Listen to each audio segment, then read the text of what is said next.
वंदे मातरम। मेरे प्रिय मित्र श्री श्यामगिरी, इनके मुद्दा भारत का चैनल पर मैं अनिल थत्ते आप सबका स्वागत करता हूं। आज मेरे पास एक बहुत ही सनसनाटी ऐसी खबर है और उसकी खासियत ये है कि मैंने जो अभिप्राय संजय राउत को किताब पढ़ने के बाद दिया, विलक्षण योगायोग है कि एग्जैक्टली उन्हीं शब्दों में वही अभिप्राय महाराष्ट्र के बुजुर्ग नेता श्री शरद पवार साहब ने भी संजय को दिया। संजय का मित्र होने के नाते उसके पास उसका जो किताब है नरकातला स्वर्ग, अर्थात उसके जेल के अनुभव, तो जो 10 लोगों को पहले उसने कॉपियां दी उसमें मेरा नंबर लगना तो स्वाभाविक था। मेरे हाथ में जैसी कॉपी आ गई, मैं पढ़ता गया, रोमांचित होता गया, रोंगटे खड़े हो गए।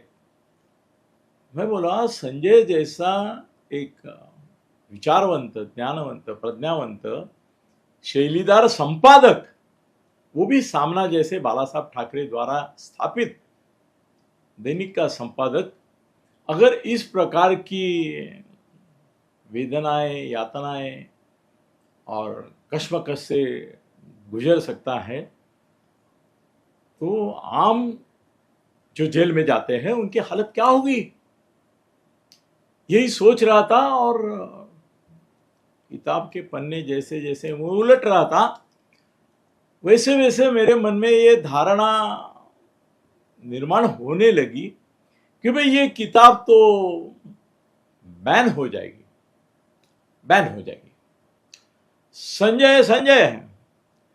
संजय ने खुलकर जेल के अंदर चलने वाली इतनी बातें उसमें बता दी है कि इन बातों का सार्वजनिक होना ये सरकार के लिए बहुत बड़ी बदनामी साबित हो सकती है। ऐसी स्फोटक किताब बहुत दिन के बाद मराठी में आई है, बहुत दिन के बाद आई, कि जिसके ऊपर सरकार बैन लगा सकती है। वो किताब पढ़ रहा था, तो पढ़ने के बाद पढ़ता ही गया और पढ़ने के बाद संजय को फोन किया। मैं बोला, संजय यार, तूने किताब में ऐसे बम फोड़े नहीं बोलूंगा मैं, तुमने तो एक कतार में 50-100 बम बिखर दिए हैं और जो एक के पीछे एक पन्ने पर फुट रहे हैं। तेरे को क्या लगता है कि ये सरकार इस किताब को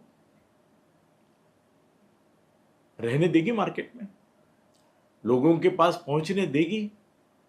मुझे नहीं लगता है।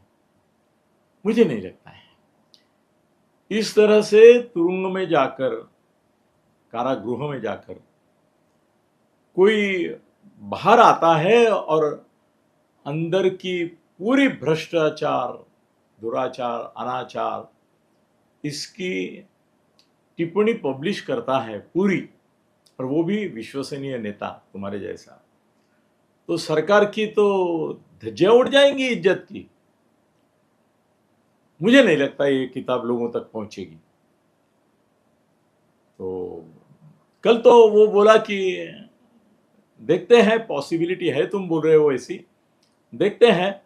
मैं ये किताब कल शरद पवार साहब को देके आया हूँ, उद्धव को देके आया हूँ, फिर जावेद अख्तर जिनके हाथ से इसका प्रकाशन है उनको देके आया हूँ, और साकेत गोखले, गोखले अपना मराठी आदमी है, तृणमूल कांग्रेस के सदस्य है, उनको भी देके आया हूँ, क्योंकि वो भी उस दिन हाजिर रहने वाले हैं। और ये प्रकाशन सोहळा 17 मई शनिवार को शाम 6 बजे रविंद्र नाट्य मंदिर में होने वाला है। आप भी नोट कर लो, क्योंकि वही दिन है कि शायद आपको आपकी कॉपी मिल जाएगी। अगर 24 घंटे में वे बैन भी हो सकती है। ऐसा क्या है वो है मैं बताऊंगा आपको, और 2-3 वीडियो कम से कम इसके ऊपर मुझे बनाने पड़ेंगे और बनाऊंगा। तो उद्धव जावेद अख्तर के हाथ से उद्घाटन है, प्रकाशन है। उद्धव ठाकरे, शरद पवार, साकेत गोखले ये यहाँ पे हाजिर होंगे इस फंक्शन के लिए।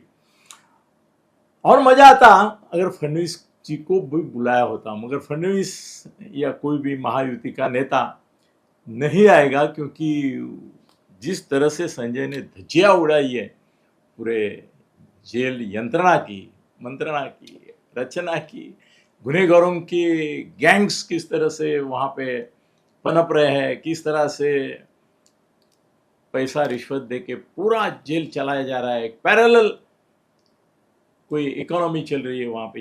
ये सब जो उसने लिखा है उसमें। आज मुझे सुबह संजय का फोन आया, बोला अनिल कल मैं इसकी कॉपी पहले उद्धव जी को दी, साकेत गोखले जी को भी भेज दी मैंने। वो यहाँ नहीं है, दिल्ली में है, तो वहाँ भेज दी उनके लिए। और पवार साहब को मैं खुद जाके मिल के दे के आया। तो पवार साहब ने पूरी किताब पढ़ी नहीं, ऐसे पन्ने ये करते गए, उलटते गए और रख दिया किताब। और मुझे फ़ोन किया, ये कौन बता रहा है मुझे? संजय राउत खुद बता रहा है। और किसकी बात बता रहा है? शरद पवार साहब की बात बता रहा है। बोला अनिल कल तू मेरे को बोला कि इसके ऊपर बैन आएगा पक्का। ऐसा स्फोटक गोप्य स्फोट हम एक करते हैं बाबा, तो भी वीडियो जाता है 1 लाख तक। इसमें तो गोप्य स्फोट वो फटाके की माल लगती है और लाइन से फटाके फूटते फूटते फूटते। वैसे तेरे एक एक पन्ने पे एक एक टाइम बॉम्ब है, टुक टुक करने लगा है, 17 मई को ये हो जाए। तो बोला अनिल तुमने जो आशंका जताई कि क्या इसके ऊपर बैन आएगा, तो बोले आज शरद पवार जी का सुबह मुझे फोन आया। वो बोले मैंने पुस्तक पूरी पढ़ी नहीं, पढ़ूंगा, 17 मई को टाइम है, अवधि है, मगर जो कुछ मैंने देखा उसमें पन्ने पलटते समय जाना, संजय इसके ऊपर बैन आ सकती है, तुम्हारे इस वीडियो के ऊपर बैन आ सकती है। बोला संजय बोला मुझे कि कल तुमने जो बोला वही बात एक प्राथमिक प्रिमा फेशिया, उन्होंने जो किताब के पन्ने पलटे उससे उनको भी लगी। इसमें अभी मुझे उत्सुकता थी, वो ये थी कि एक तो संजय जेल में जब था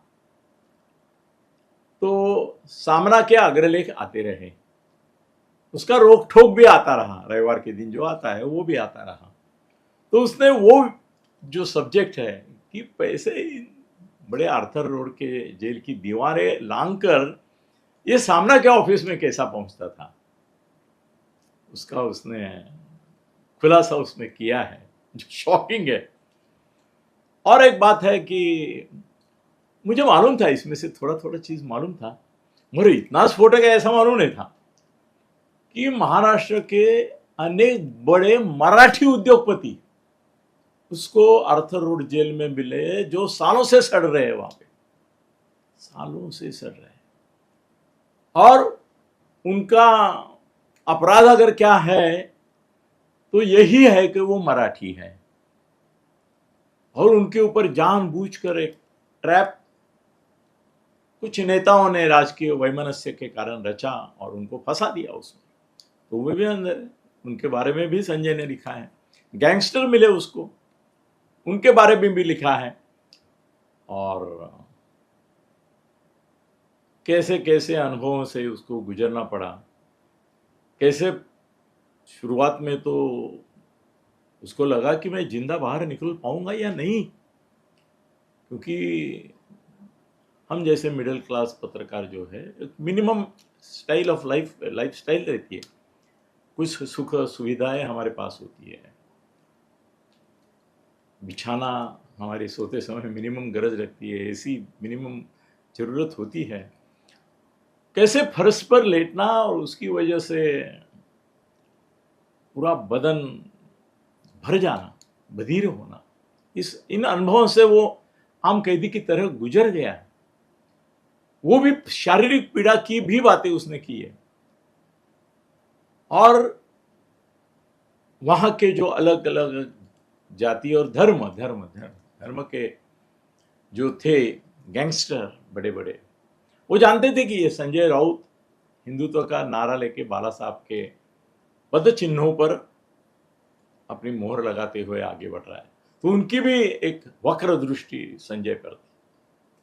और गवर्नमेंट मशीनरी कितनी सड़ गई है, जेल कितने सड़ गए, जेल की व्यवस्था कितनी सड़ गई है, और इसमें बड़े बड़े मंत्रियों के चमचे भी किस प्रकार से अंदर अपना पैरेलल गवर्नमेंट हो ऐसा राज चलाते हैं।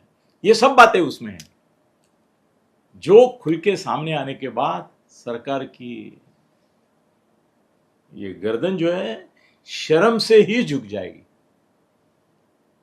17 मई को आप कृपया मेरा भी निमंत्रण स्वीकार कीजिए कि शाम 6 बजे रविंद्र नाट्य मंदिर प्रभा देवी मुंबई में इसका विमोचन जावेद अख्तर साहब के हाथ से होने वाला है। और कुछ इसमें इंटरेस्टिंग शॉकिंग चीज़ें हैं, उसके बारे में मैं 17 मई तक बीच बीच में आपको बताता रहूँगा।